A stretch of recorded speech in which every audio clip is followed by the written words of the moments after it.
The ball is at the 13-yard line. 3rd and goal. Play clock just about to expire. Jackson fires. Touchdown! Mark Andrews! He is big. And it's Allen easily going in, hopping home for the touchdown.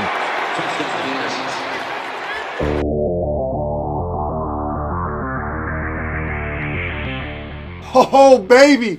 We are back in the saddle. Welcome back to the Kenny C Show. A little later on the week for you guys than usual with this video. But here is my Week 15 breakdown. We got some great topics for you guys in this video. You will want to subscribe to the channel. A lot more of this great content is coming. We talk about any and all sports on this platform, but predominantly during football season, a lot of football talk.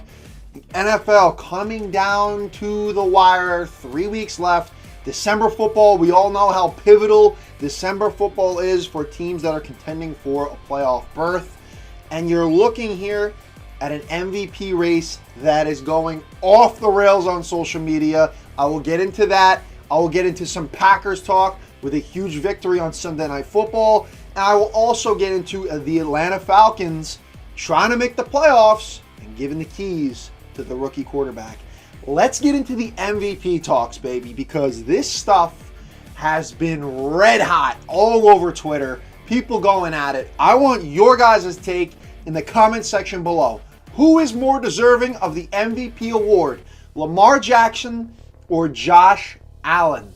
Let's give you the stats here, shall we? We'll get into it. 64.40 completion percentage for Josh Allen, 68.1 for Lamar Jackson.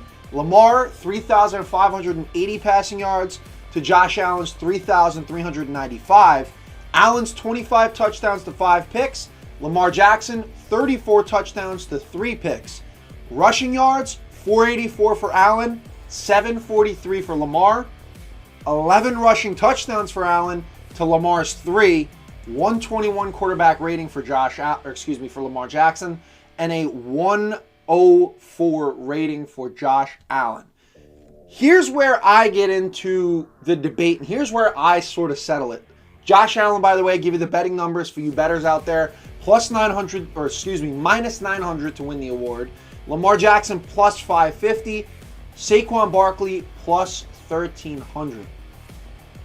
This is where I kind of dissect it and say, all right, they're both having phenomenal seasons. They're both outstanding players. But if you took Lamar Jackson off of the Ravens, I think they're still a wild card team. Right now, as presently constituted, they're a wild card team at 9-5. The Steelers have the edge in that division by a game or so. Right now, they're a wild card team. If you took Lamar off this team, you're looking at a team that still has Zay Flowers, Rashad Bateman, a Hall of Fame running back in Derrick Henry who has made all the difference for this Ravens offense, Isaiah Likely, Mark Andrews, John Harbaugh, who knows how to win and has won a Super Bowl, as opposed to the Bills, who have what? Khalil Shakir, Curtis Samuel, Dawson Knox, Dalton Kincaid, James Cook. On paper, I think the Ravens are better. And if you take Josh Allen off of the Bills, Sean McDermott, I think Harbaugh's a better coach. Obviously, he has a Super Bowl win. If you take Allen off the Bills, I think they're a 6-10 team, to be quite frank with you. Yes, they have a really good defense. They changed D coordinators as well. But Josh Allen makes all the difference for this team. Are the Bills beating the Chiefs and the Detroit Lions without Josh Allen? I don't think so. Are the Ravens beating the Bengals and the Chargers and the Bucks without Lamar Jackson? I think so. I think that's entirely possible. Now, I know people are going to say, well, week 4, the Ravens beat the Bills in the head-to-head. But if you look at the records, who is most valuable to their team right now? The Bills, who are 11-3, or the Ravens, who are a fringe wildcard team at 9-5? I'm taking the Bills. Josh Allen is way more valuable to the Buffalo Bills. Right now, you cannot argue 11-3 versus 9-5. The Bills are contending for the 1 seed, for crying out loud. And you look at who they beat, the Chiefs. They just beat Detroit in the best game of the week. An absolute thriller, 48-42 victory over Jared Goff and the Detroit Lions in Detroit. They beat Seattle. They beat the 49ers. They barely lost to the Rams in a 44-42 shootout. I know you can't really count that, but I'm just saying, this Bills team is contending with the top dogs in the league. Whereas I listed to you, probably the best of Baltimore's wins have been the Chargers, the Bengals twice, Tampa Bay, and they beat the Bills in week 4. They lost to the Chiefs, they lost to Philly, they lost to the Steelers, they lost to the Raiders, they lost to the Rams. They lost to the Browns. The Browns and the Raiders they lost to. Whereas you look at the Bills, they lost to the Rams in the shootout, they lost to Houston, and they lost to Baltimore in the head-to-head in week 4.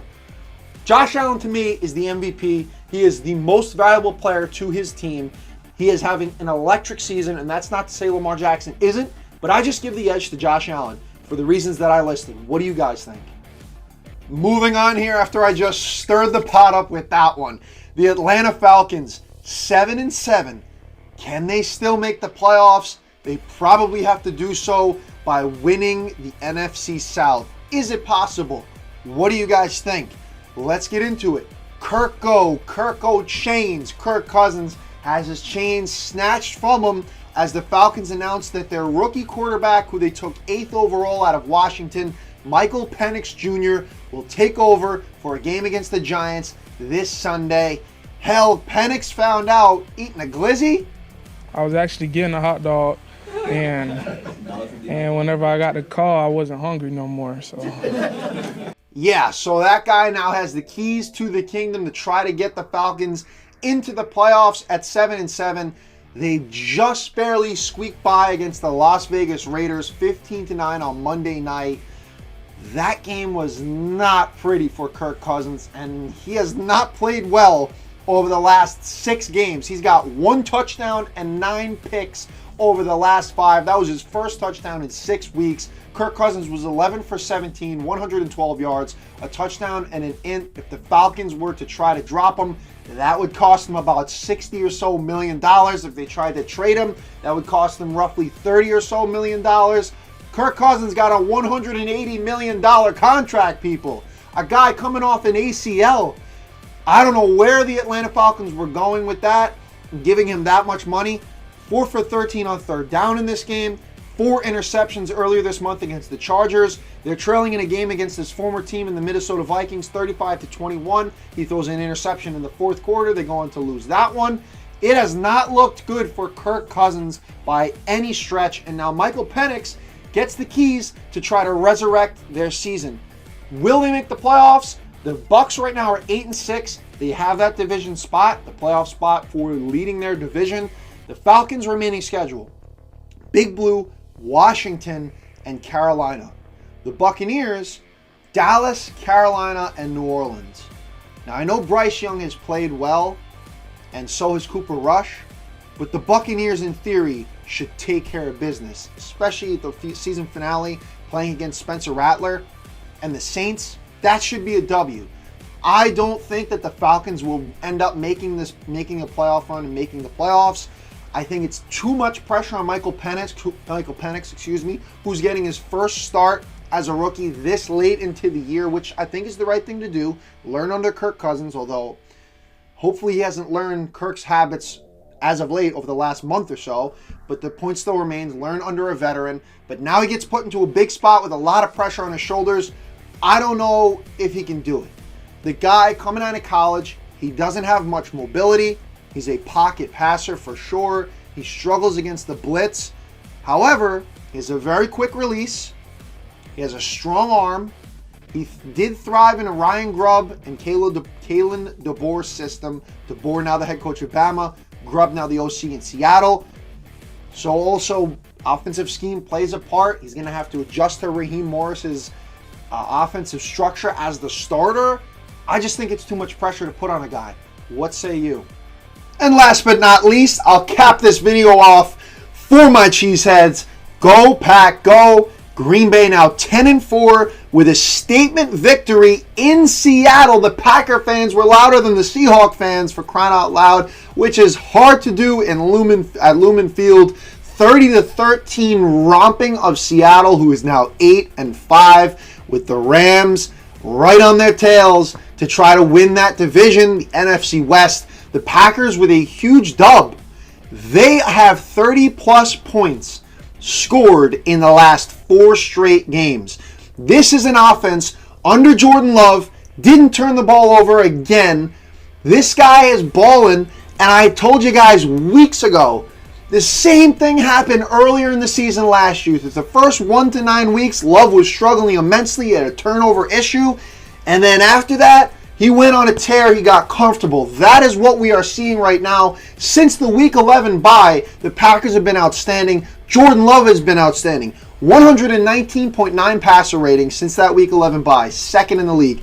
9.9 yards per pass attempt, first in the league. 68.7 completion percentage, seventh in the league. All since Week 11. He is heating up. 20 for 27 against Seattle, 229 yards, 2 touchdowns, both of which went to Romeo Doubs. Guy came back from a concussion, outstanding.